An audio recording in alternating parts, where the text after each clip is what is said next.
Good day, folks. John here from Pro Truck Driver Tips with John. I've had a lot of requests by people to see if I can make a video for them to help them out with checking the air brake system.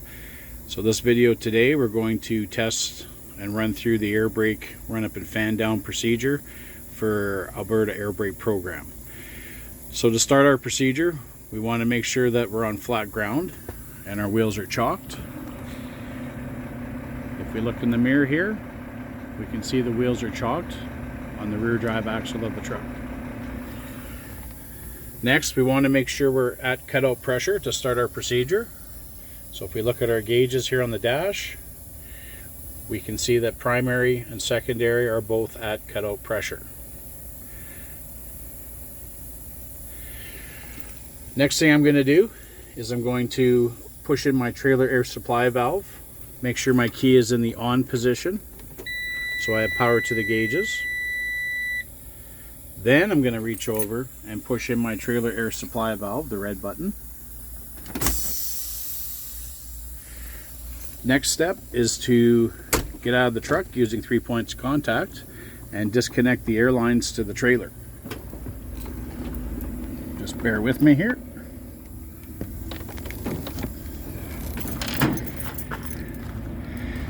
Okay, we're going to the trailer here.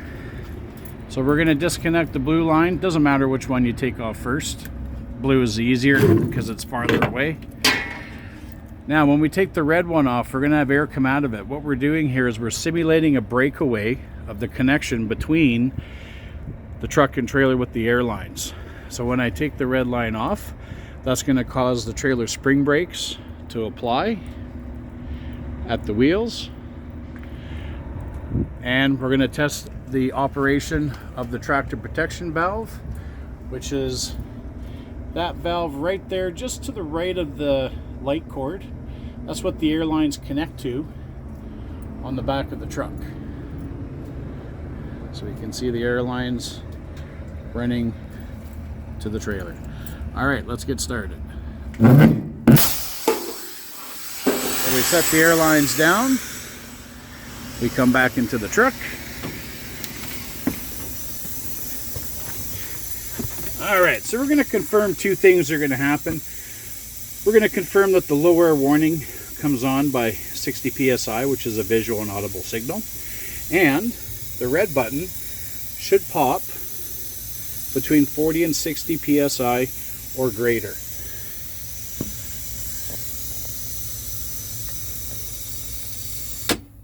And there it popped. Next thing we're going to do is we're going to check the function of the tractor protection valve. We're going to try and send an air signal through it by simply pulling on the hand valve and listening outside for any audible air leaks. And we hear nothing, which is good. It's a pass. If air was leaking out of the blue line, that would tell me that my tractor protection valve has failed and the truck is out of service according to National Safety Code Schedule 1, Section 1 for air brake system. All right, now what we're going to do is we're going to push in the yellow button. Now we need to make that yellow button pop out by itself between 20 and 45 psi. The way to do that is we're going to pump the brake pedal to deplete the air in the system by stepping on the brake pedal multiple times. There's our low air warning. You can see it in the top left. That's our visual and audible is going.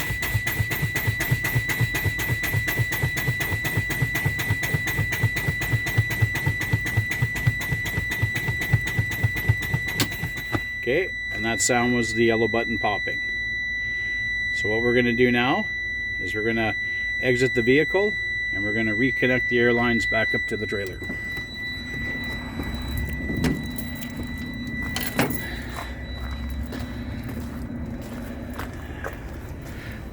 When you hook up your air lines, doesn't matter which one you hook up first. I like hooking the blue up first because the red gets in the way. Now when you hook up your air lines, it's important that we make sure we line the seals first before we twist down. If we get a fold in the seal, we're going to have an air leak. Okay, let's go back in the truck. Now we're going to move on to testing the supply circuit, which consists of the governor and the compressor. So to do this, we're going to start the truck up. We're going to set our RPMs to 1200.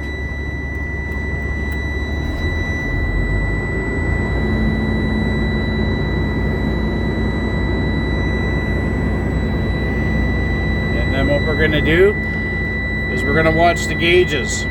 When our first gauge hits 50 psi, we would time this on a stopwatch and stop timing when the last gauge hits 90 psi. This is known as our compressor air build check, which tests the condition and performance of the compressor.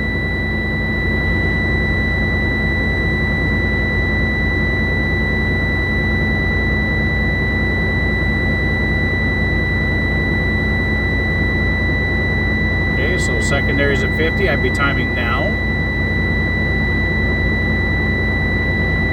While we're doing this compressor build check, the lower warning will go back out at the same time it came on, around 60 psi or greater. Now it's hard to judge where 90 is on these gauges, but these gauges go in 25 psi increments, so just use your best guess where 90 psi would be, a little bit under 100. Okay, lower warning's gone out.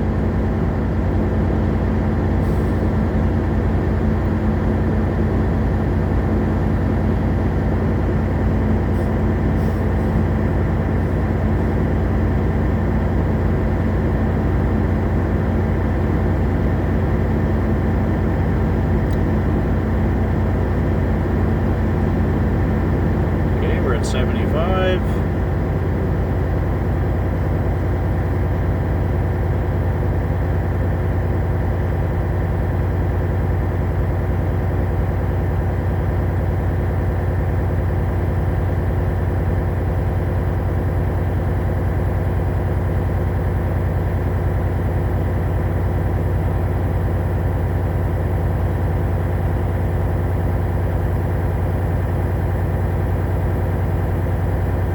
Say it's about 90 there. So that took 1 minute and 26 seconds. So our compressor checks out. It has to build 50 to 90 within 3 minutes or less at 1200 RPM. So we're well within parameters for that. Now what we're going to do is we're going to continue to build air to cutout, 120 to 135 psi. So we'll watch the gauges. Another way we can identify the vehicle as cut out is we listen for the air dryer to purge.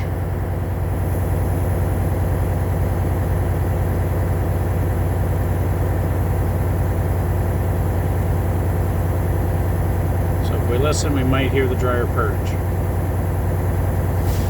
There we go. All right, we're at cutout.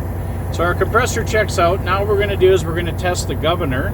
So to test the governor, we have to test the governor's ability to cut out, which had just happened. Now we have to check the ability of the governor to cut in and cut out again. So we need to lose 20 to 25 psi in the system for the governor to cut the compressor back in.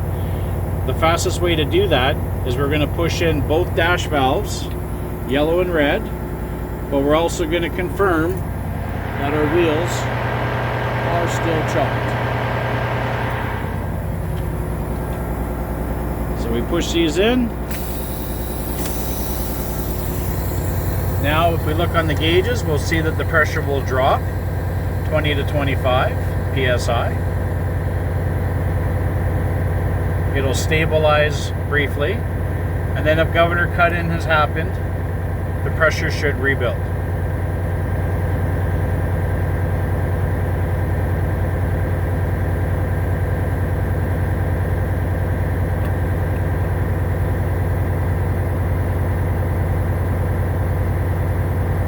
Primary starting to build. Secondary shouldn't be far behind.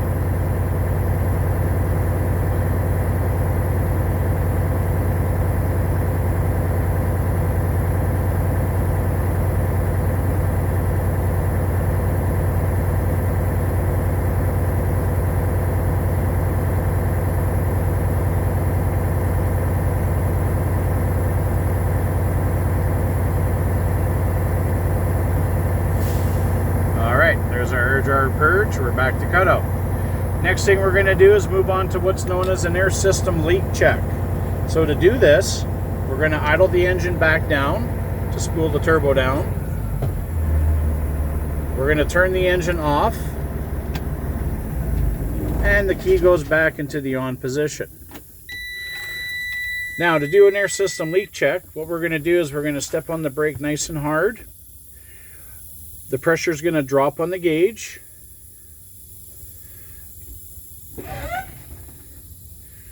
Now, once the air stabilizes, we're going to hold this brake application for 2 minutes. And in 2 minutes, we can't lose more than 6 psi in total, which breaks down to 4 psi for the truck and 2 for the trailer. This is also known as the shaky leg test. So in the real world or on a provincial road test, you would hold this for 2 minutes, and if there's no leaks in your system, the gauges really shouldn't drop. So we're going to pretend 2 minutes is up. So I release the brake application, and the pressure hasn't dropped more than what we're allowed. So our air system is sealed. There's no unnecessary leaks in the system, and that's what that test does. Now what we're going to do is we're going to start the truck back up. We're going to build the air pressure back to cutout. And this is where a lot of drivers get into trouble, because when you get pulled into a scale and they find you have brakes out of adjustment, it's usually because the slack adjuster has too much free play. So to reset your automatic slack adjusters, which are mandatory in any vehicles made after 1996, how we trigger the slack adjuster to reset is we make 2 firm 3-second long brake applications, is what we teach. This should reset the automatic slack adjusters, which will reset the running clearance or the gap between your brake shoes lining and your drum. So we're going to build it back to cutout.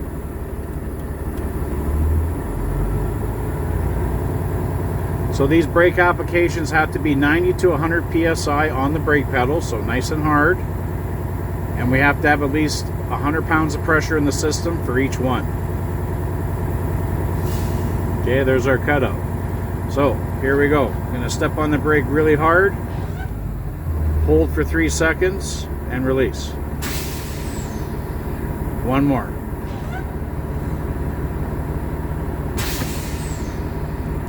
Now, as a driver, to verify that that did the job, you would turn the truck off, take the key with you.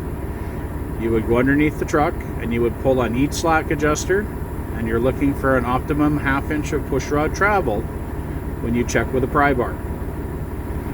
So if anything more than that, you could come in, try this again a couple of times. This is what drivers refer to as a 6-pack, but make sure you have full pressure in the system each time you do it, and see if that stroke is decreasing. If it's not, you may have to replace your slack adjusters. So when drivers get hit at a scale for brakes out of adjustment, it's probably because they don't remember how to reset their automatic slack adjusters and they forget what they're looking for. Anyways, so that's the air brake procedure. One thing we want to make sure, and a lot of students fail on their road test, is if we're going to get out to remove the wheel chocks, we have to make sure that the brakes are applied.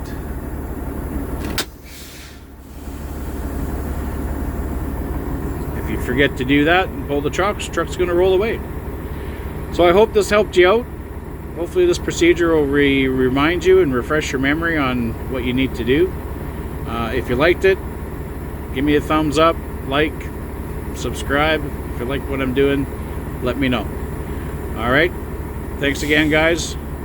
Don't forget to check out the video previous to this, which is the pre-trip inspection of the air brake system on the truck and what to look for, and it'll kind of help put things together as to the procedure I just showed you. All right, thanks again.